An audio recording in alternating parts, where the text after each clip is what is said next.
Hello, everybody. Welcome to Diego Knows. I am Diego, and today we're going to talk about Sex and the City again. Yes, we are. That show, that hit show from the late 90s and the early 2000s. I am Diego, and I've watched every single episode of Sex and the City. I watched both movies, and I watched that piece of shit show, And Just Like Crap. I've already reviewed that show. If you want to watch my reviews, it's on this channel. It's a piece of shit show. I fucking hated it. All right? So don't watch it. But I did enjoy Sex and the City. Okay, now what I do here on this YouTube channel is I give you a straight man's point of view. Okay, I'm going to tell you the stuff, the truth.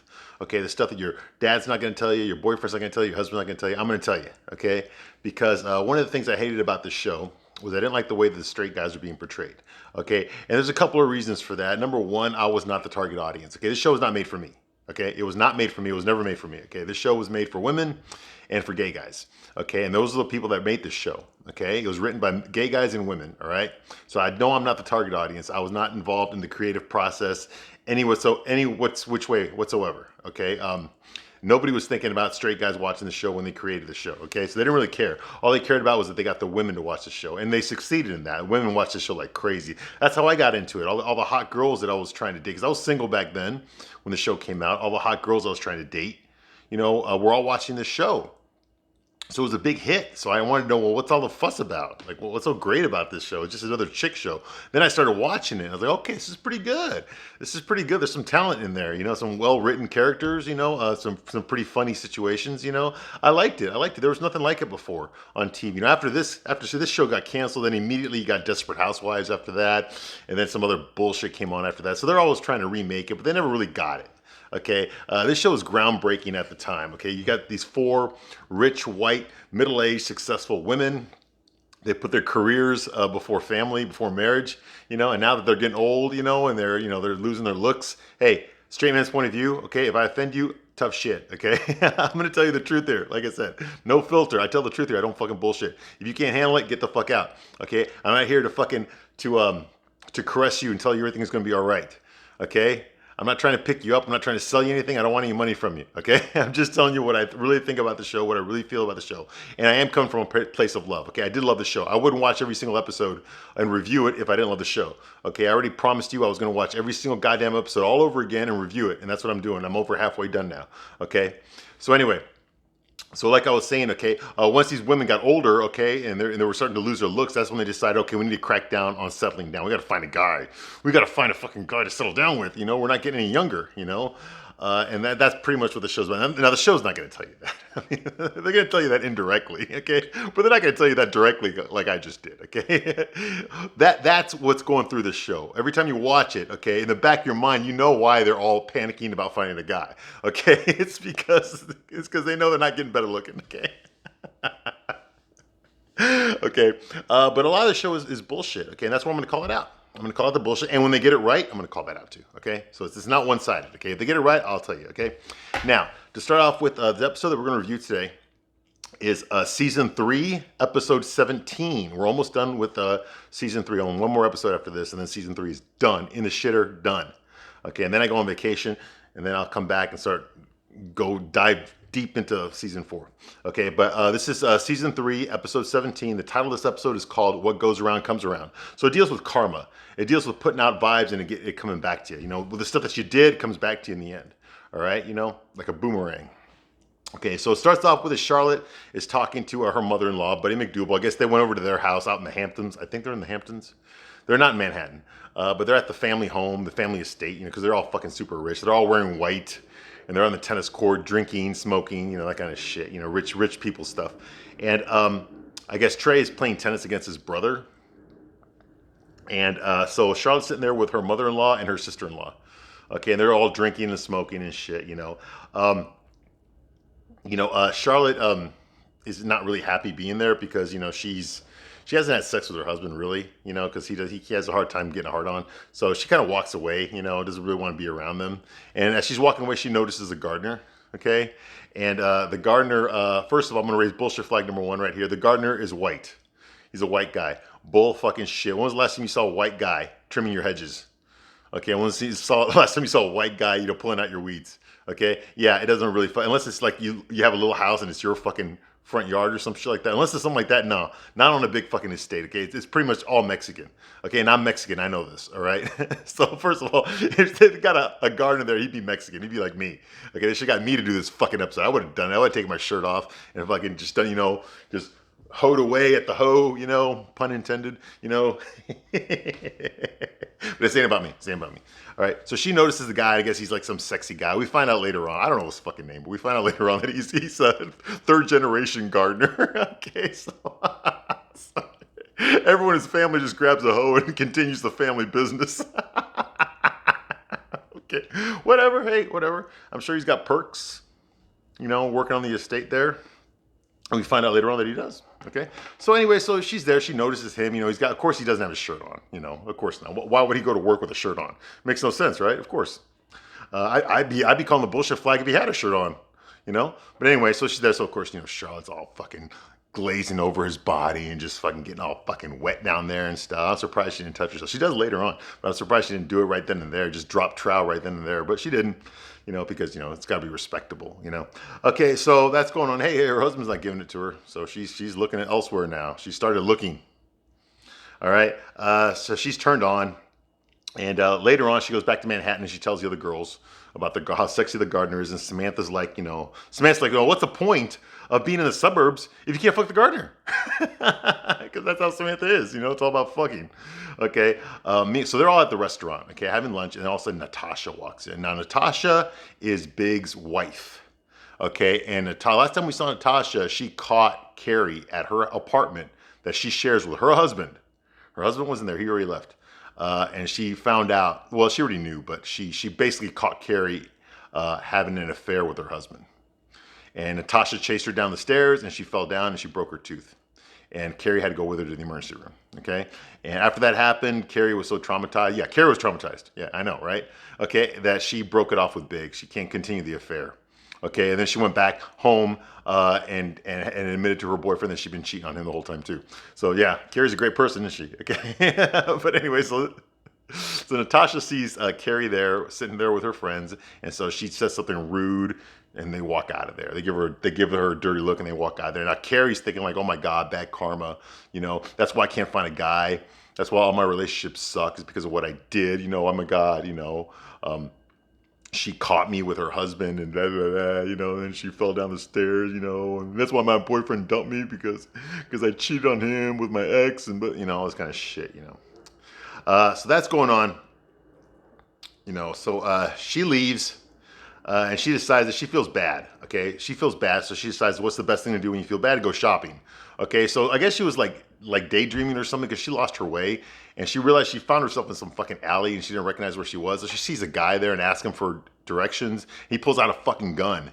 Yeah, now he's not wearing a mask or anything. He's dressed like fucking Charlie Sheen from fucking 2.5 Men.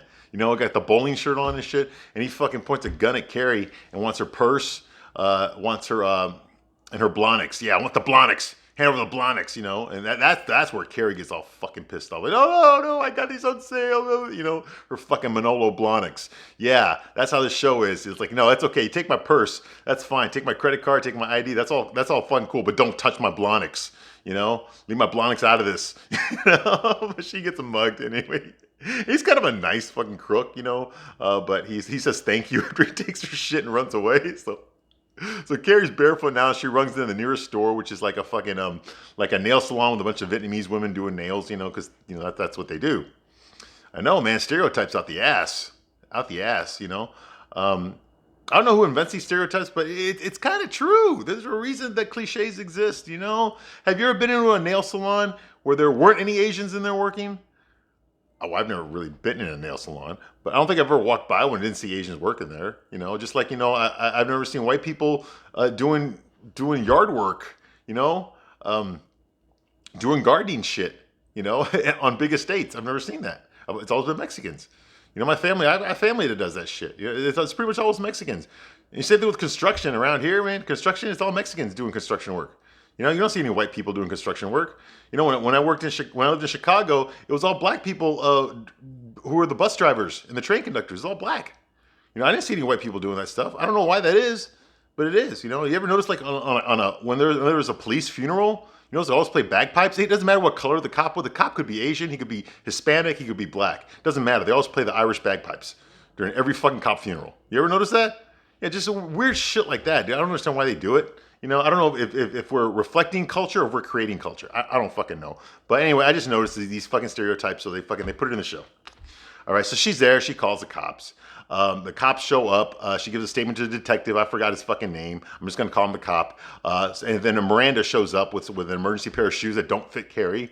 You know, and Miranda and the cops are flirting with each other. You know, he's like, you know, maybe I should read you your Miranda rights. Get it? Because your name's Miranda. Miranda. Are you Irish, by the way? No. Well, I can never tell. You got such beautiful red hair. You know. Like, all Irish people have red hair. Well, no, they don't. Scottish people have red hair too. But other than that, yeah, pretty much. Hey, I guess Miranda says she gets it out of a bottle. You know, her red hair. Who gives a fuck? I don't give a fuck about Miranda or anybody here. But anyway, so that's going on. So they're flirting with each other, and Carrie's upset, of course, because she's like, you know, I get robbed and you get the cop. You know, so he gives her his card. You know, she gives him her card. You know, and they decide they're gonna, you know, call and hook up, right? And I guess the running theme with this cop, I forgot his name. I think his name is Detective Harris. The running theme with this cop is this guy's like super good looking. Like he's way out of Miranda's league. You know, like apparently he's like so fucking good looking that, you know, when Miranda goes out on a date with him, people are looking at them like, what the fuck is a guy like that doing with a girl like that? You know, I asked the same question myself without even having to look at the guy. Hey, if I saw a fat, ugly Danny DeVito looking guy with Miranda, I'd think the exact same thing too. Okay, because I don't fucking like Miranda. And if I don't like Miranda, I sure as fuck don't like Cynthia Nixon. But this ain't about her. Okay. So anyway, so that's going on there. Meanwhile, Samantha's listening to her voice messages because back then we had answer machines. Yeah, I know, weird, huh? Long time ago. Okay, yeah, so she's listening to her voice messages on her answer machine, and someone keeps calling up there talking about a party at Sam Jones's place, you know, so she's getting like, what the fuck, Sam Jones? So she gets excited, she decides she's gonna go to the party. Because, you know, karma, right? The name is Sam Jones. Some guy named Sam Jones having a party, well, her name's Samantha Jones, so it must be fate, right? That's what she thinks. Okay, so meanwhile, Miranda's freaking out. The cop, Detective Harris, he's there. He's in her living room, but she's fucking spent the past 20 minutes going through all of her fucking clothes trying to find something to wear. Like, isn't that the shit you do before the guy shows up? You know? And she's got him waiting over there, and she freaks out. So what do you do when you've got your date waiting outside? You call your friend. And that's what she does. She calls Carrie, and she's freaking out. Oh my God, this guy's out of my league. I don't know what to wear, but I'm so scared. What if I don't look good? You know? All kind of bullshit that would never happen in real life. Okay? So he's just standing out there in the hallway, waiting for her. Okay? So she calls, like I said, she calls Carrie. She talks about how he's out of her league, you know. And Carrie says, don't worry about it, you know, blah, blah, blah, you know, female empowerment, women support each other, blah, blah, kind of bullshit, you know, that you see all the fucking time now. And then she says, hey, by the way, when you're out with him, tell him that if he sees anyone wearing last year's pink suede Manolo Blahniks, that bring them in for questioning immediately. It's a relationship karma. So that's the theme of this episode, relationship karma. Okay, relationship karma. Okay, what you've done in the past comes back to bite you in the ass. All right. So Carrie and Samantha decide to go to Samantha Jones' party. You know, the guy Sam Jones is having. They go, they find out it's a fucking college dorm. Yeah, it's a fucking college party. You know, it's a college dorm party. You know, a bunch of fucking 19 and 20-year-olds underage drinking, all that kind of shit. And just like in real life, these women who are like in their, you know, mid 30s and 40s, they actually go. Yeah, they go. You know, okay, I got to raise a bullshit flag right here. Okay. You know, I've been to a lot of these parties when I was that age, okay? I've been to a lot of them, okay? Christ, I went to fucking the University of Illinois, and then I went to the Art Institute of Chicago, okay? You want to talk about some weird-ass fucking parties? I've been to them, okay? I've seen some weird shit, okay? Yes, there were drugs and alcohol involved, okay? But I don't think I've ever been to one of these parties when I was that age where a fucking 45-year-old woman came in there with a 35-year-old woman, okay? And they were walking around trying to fucking, you know, pick up guys. I don't think I've ever seen that, okay? You know how I know that? Because if we had seen that, we all would have tried to fuck them, okay? Okay, we would have tried, okay? There's some fucking graduate shit going on there. The older woman. It's a fantasy. It's a fantasy for us too. It's not just a fantasy for you women out there. It's a fantasy for us too. Yeah, it is. You didn't know that, did you? Yeah, it is. Okay, so yeah, so they decided to go in there, I guess, to pick up some fucking 19-year-old guys. Right? Yeah. Talk about ahead of the curve, you know. And this ain't even 2022. This is like 2000. This shit's going on. So they go there. And of course, a bunch of college kids are all drunk and shit, you know.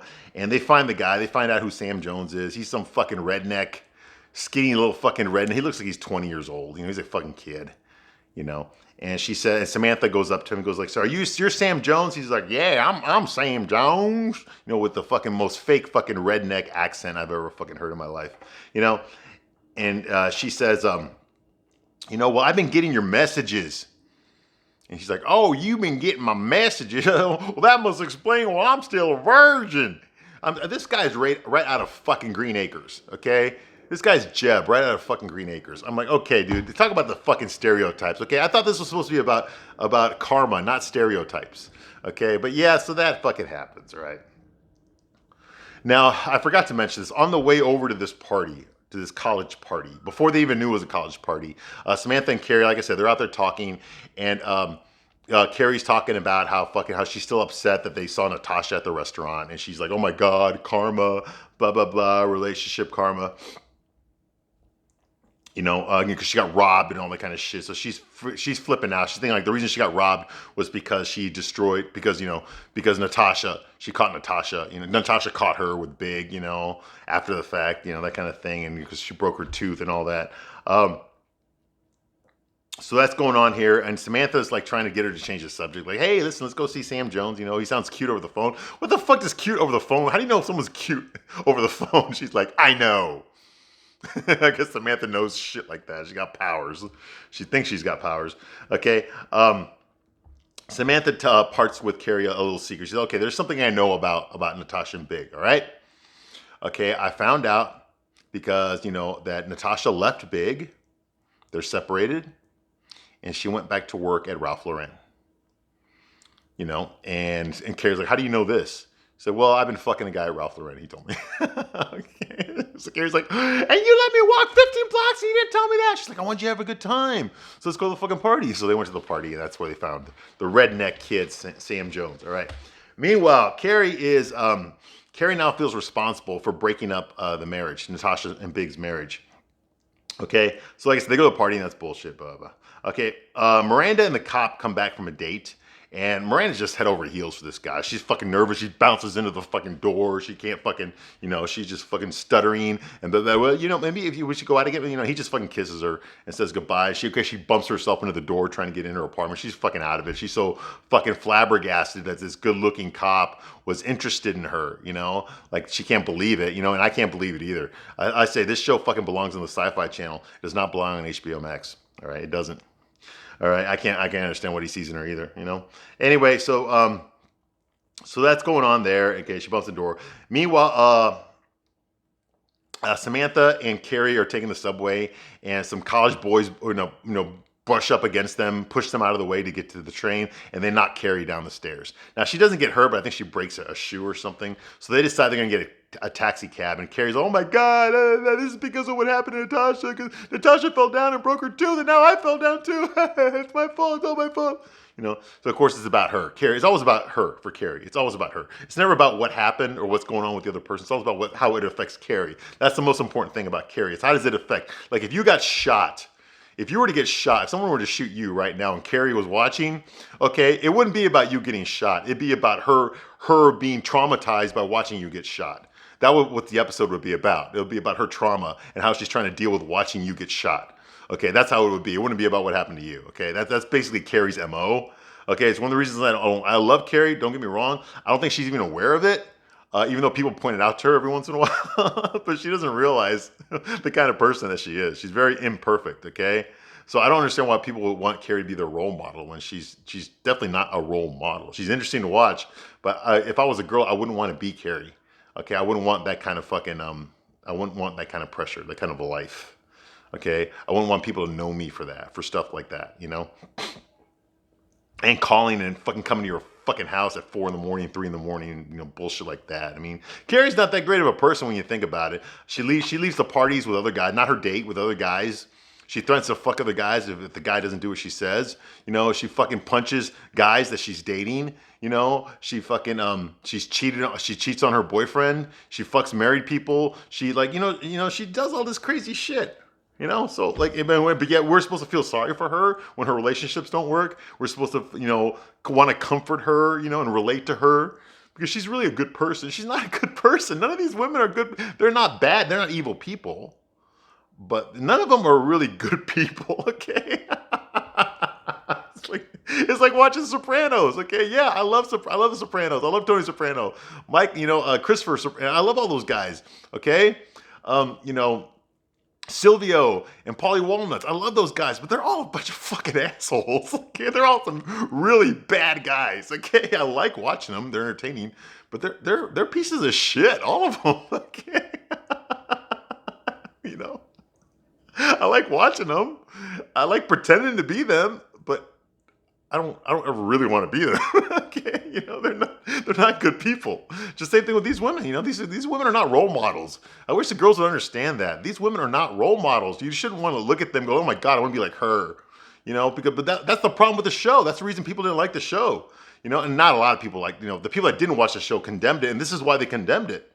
Because it was sending a bad message to girls. I mean, look at all the fucking, how many girls got pregnant?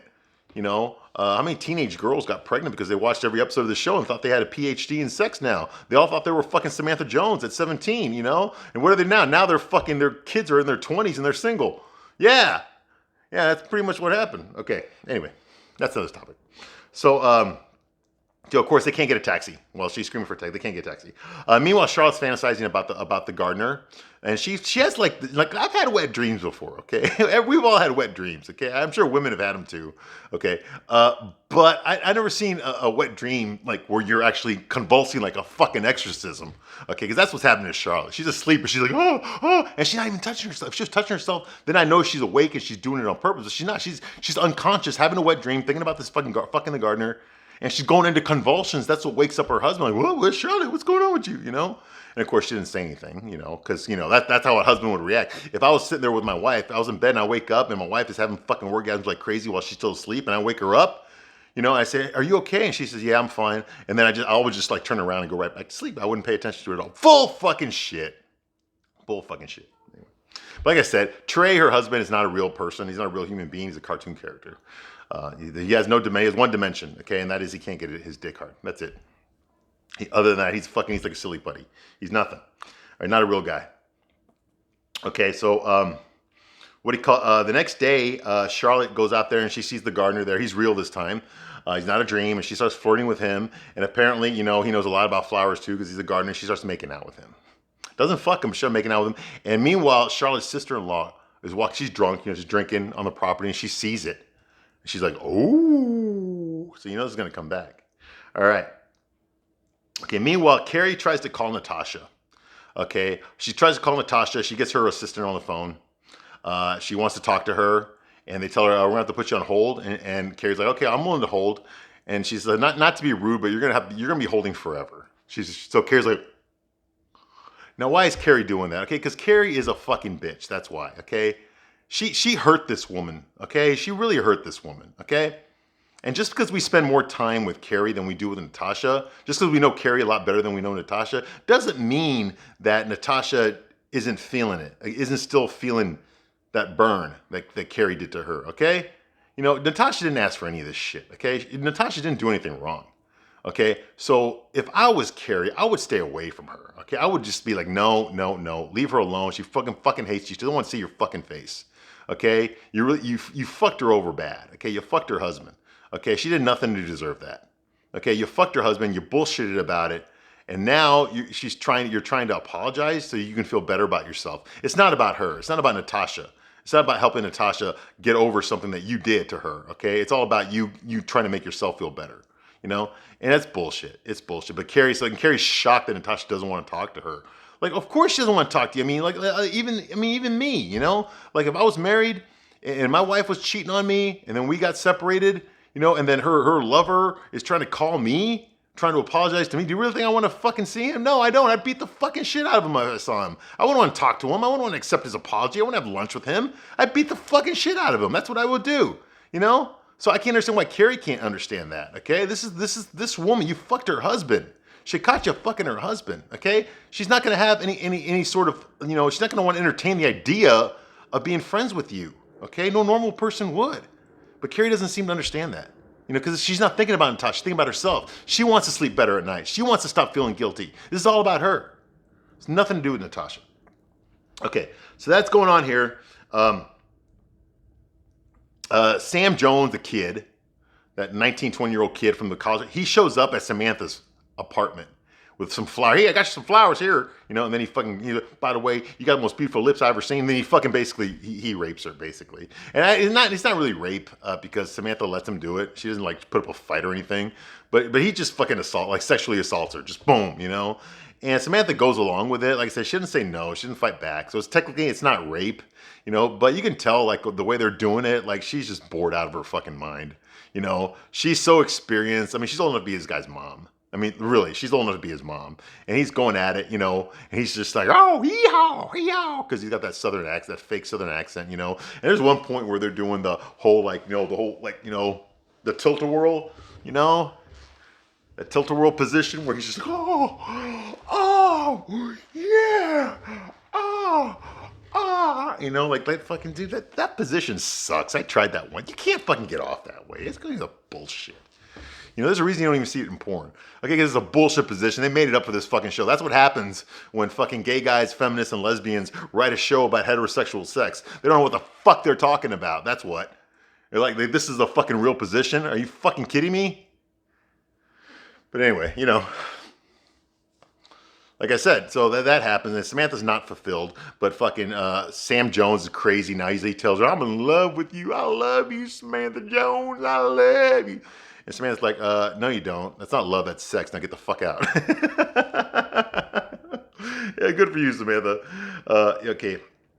Now, during the McDougal cocktail hour back at the McDougal's house, the whole family sitting there. They're all drinking, smoking cigars and cigarettes and all that kind of shit. And Charlotte's sister-in-law mentions to the whole family that, oh, by the way, when I was walking by the grounds, I saw Charlotte kissing the gardener. And Charlotte's like, oh, you know, and Trey's like, and Buddy McDougal, Trey's mom, you know, the matriarch of the family, she's like, congratulations, Charlotte, now you're a McDougal. I guess that happens all the time. No, I don't fucking know. Why don't they just fire the gardener and get like a fat guy to do it, you know? Or a realistic gardener, you know? Whatever. So meanwhile, Sam Jones, the redneck fucking kid, college kid, is blowing up Samantha's answer machine. So she's starting to get scared now. Like maybe this guy is like, you know, like a stalker, you know? Like, you know, like fucking, I'll fucking shoot the president for you because I love you so much type. Yeah, that kind of shit, you know. So she's scared, and rightfully so. Okay, Miranda and the cop are having dinner, and of course the waitress and all the women in the restaurant are just staring at him.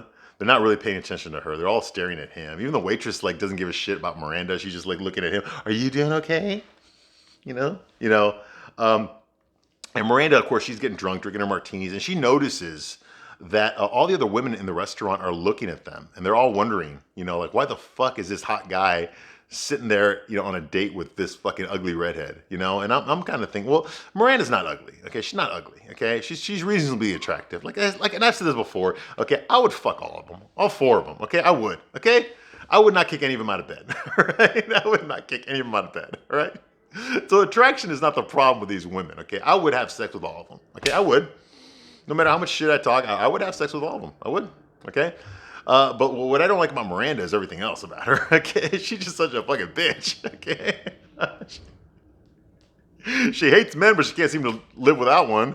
Go figure, you know? It's unbelievable. Anyway, even like the bartender, who's obviously gay, is looking at this fucking guy, the cop, Detective Harris, you know? Anyway. So anyway, Miranda gets shit-faced drunk. They go back to her apartment. She drags him in there, and she just fucking starts raping him. I mean, she just starts sexually assaulting this guy. Okay, takes him in the fucking, throws him in the fucking bed, pulls off his belt, and she says some bullshit like, I'm not Mina Savari, okay, but I know how to fuck. I mean, I look like Mina Savari, but I know how to fuck. Okay, you're dating yourself, okay? Mina Savari's pretty, okay, and she was hot shit back then. Remember, this is like when American Beauty came out and American Pie came out around this time, okay? So Mina Savari was hot shit back then, but she fucking came and went like that, okay? Who knows what she's doing now, okay? But she was like the it girl for like a good 6 months, probably when they filmed this episode. But by the time they aired this episode, she was already like a has-been, okay? She's a pretty girl, don't get me wrong, but she was never like all that. Okay, she was never, I never jerked off to her. Okay, I'll just put you that way. I never jerked off to her. All right, I thought she's pretty. I wouldn't kick her out of bed either. She had that big butt of hers. But whatever. See, now I'm getting turned on by her. Damn. Okay, and never mind. All right. So anyway, so that goes on. Charlotte notices that Trey's not in bed at the country club house. So she goes out there. She finds him out there practicing his tennis swing, at night. He's got a shirt off. He's all sweaty and shit, And she talks to him. She's like, "What are you doing out here?" He said, "Oh, I'm practicing my swing, And she tells Trey, her husband, she says, "Hey, I'm sorry. I didn't want, I'm sorry about what I did. It's wrong." And Trey's like, "Well, I'm just, you're more sexual than I am. I'm just gonna have to look the other way." And Charlotte says, "I don't want a husband who looks the other way. Okay, I want a husband who takes me, and makes me not want to kiss the gardener." And Trey goes up to her, and Trey looks kind of funny. He's all sweaty and stuff, but he looks like a sweaty Mo from the Three Stooges. Okay, he does. I can't help it. I know it's Kyle MacLachlan, but he looks like Mo from the Three Stooges right there. And he tells her, he goes up there and he tells Charlotte, he's like, no marriage is perfect, so much of what we have is good. But we can have separate lives and still stay together. So I find that perfectly acceptable. But we can have separate lives, but we'll still stay together. That's acceptable to me, And Charlotte realizes this isn't what she fucking wants, okay? Charlotte wants her, okay, what Carrie says in the narration, she says that Charlotte realizes that's what's missing is that perfect connection with that imperfect guy. And by imperfect guy, but I mean a multimillionaire. Because Charlotte would never date anyone who wasn't a multimillionaire, okay? So that's her idea of imperfect, okay? Multimillionaire. Okay, Charlotte, yeah, good luck with those standards. Hey, you know what? And if she looked like a fucking porn star or something, or if she looked like a Playmate girl, I could see her going for that and maybe succeeding. But as attractive as Charlotte is, okay, Charlotte is not a 10. Okay, she's the one I find the most attractive. I'm most attracted to Charlotte than any other woman on that show. Okay, and I would rate Charlotte as maybe a 7 or an 8. Okay, I would not rate her as a 10. Okay, so hey, I know I'm not a fucking 10. I'm probably a 6. Okay, but who gives a shit, right? We're not about me. Okay, so I'm not over here like, hey, I get it, No, I'm just telling you the truth. Okay, how guys look at it. We all pretty much look at women the same way. Okay, there's 10s and there's fucking 2s and whatever. So that's how I would rate her. So so Charlotte realized this isn't what she wants. So she tells Trey, she's like, "Hey, I want a separation. When we get back to Manhattan, we're gonna separate." Okay. Meanwhile, Carrie is still waiting for Natasha to call her back. Natasha has not called her back, so she decides that she's gonna hunt down Natasha and find out where she eats. Okay, Miranda is hungover the next day. She's fucking stumbling through her apartment. She finds looking for the cop, Detective Harris. She cannot find him, but she finds a note. And in that note there, because Miranda looks like shit, man. She's, it gives her the phone number to a local AA meeting. Okay, because obviously Miranda's a fucking lush. Well, I don't think she's a lush, but she's definitely been acting like a lush. She's been using liquid courage too much. She doesn't feel appropriate for this guy. She doesn't feel she's good. Like she said, he's out of her league. So she decided to get herself some courage by drinking it. And, this is what happens. I'm pretty sure she did some gross stuff last night. I'm pretty sure she threw up on him or some shit like that. Because that shit's happened to me when girls get really drunk, and it turns me off too. It's just gross. When they're fucking pissing on the wall, because they're drunk out their ass. They can't even make it to the fucking bathroom. I once saw a woman take a shit in the fucking middle of a hotel hallway. Yeah, and they caught her on camera. Okay. So, yeah. Because she was fucked up. Okay, so yeah. Anyway. Yeah, the hotel detective had to sniff it out. Okay, anyway. But we're not talking about that, okay? So anyway, so that's going on here. Meanwhile, Sam Jones, the fucking kid that Samantha fucked, is banging down her door, You know, he obviously he knows where she lives. She's got like a big metal bar lock now on her door. He's banging in there, and she's looking through the hole, you know, and he's like, "I love you, Samantha Jones. I love you." You know, so she realized she fucked up. She fucked up. I guess she calls the cops. We don't know how it resolves, but that happened. Okay. Meanwhile, Carrie puts on some sexy dress with newsprint on it. It's a really tight dress. Looks really nice. She looks fucking good. And she hunts down Natasha. She finds out where Natasha's having lunch. And she meets her there. And Natasha's shocked that Carrie's there. And Carrie's like, listen, I know you don't want to see me here, but just have to, you know, I have to tell you something, okay? I have to tell you this before I leave, you know? And she says, I heard about your marriage. It's so terrible. I did not mean for this to happen to you. You know, I wish I could take it away, but I can't. You know, I'm deeply sorry for what I did. It was wrong. And I want you to know that I am so sorry for what I did. And Natasha tells her, you know, she says, I'm sorry too. And Carrie's like, you are? She said, yeah, I'm sorry that he moved to Paris and fell in love with me. And I'm sorry that I married him. And I'm sorry that he cheated on me with you. And I'm sorry that I pretended to ignore it for as long as I did. And I'm sorry I caught you at our apartment. And I'm sorry I fell down the stairs and broke my tooth. You know? And I'm sorry that you felt the need to come here. Not only have you ruined my marriage, you've ruined my lunch. I guess that's what I have to say. Well, Carrie just gets up and feeling like shit. And she walks away. And, you know, like I said before, this was never about Natasha. This was never about making amends to Natasha. This was about Carrie wanting to feel better about herself. This is about Carrie trying to get a get out of jail free card, you know, because she can't deal with the guilt. She can't deal with the aftermath of her own actions. You know, it's a way of avoiding the consequences of your actions. You know, she feels the universe is against her and it's because of something bad that she did. So rather than just, you know, try to make amends, you know, and change her behavior, she would rather try to undo it as much as she can by avoiding the consequences, you know? Well, if I say I'm sorry, that, you know, it's like, you know, if you're a drunk driver and you hurt somebody, you get drunk and you crash your car and someone else gets paralyzed, you know, and then you hunt down the paralyzed person. And you say, please, I need you to forgive me for what I did. Please forgive me. I can't sleep. I'm having nightmares. The only way I'm going to feel better, the only way I'm going to stop having the nightmares is if you tell me that it's okay. You know, well, they're not going to tell you that if they don't want to. You know, you didn't earn that. I mean, she doesn't seem to realize just how bad her actions were and just how terrible she did. She broke up a fucking marriage. She broke up a fucking marriage. You know, that's not something someone just forgives you over like that, you know? And she's more concerned about being forgiven than she is about, you know, trying to be a better person. You know, maybe not doing that again. So yeah, so anyway, I'm going to call bullshit on that. Anyway, then there's a slow-mo scene of her and she realizes that, oh my God, Big is single now too. You know, and there's a slow-mo, and that's how it ends. Okay, so that's the end of this review for this episode. I will see you on the next one, and thank you for watching this long. I appreciate it.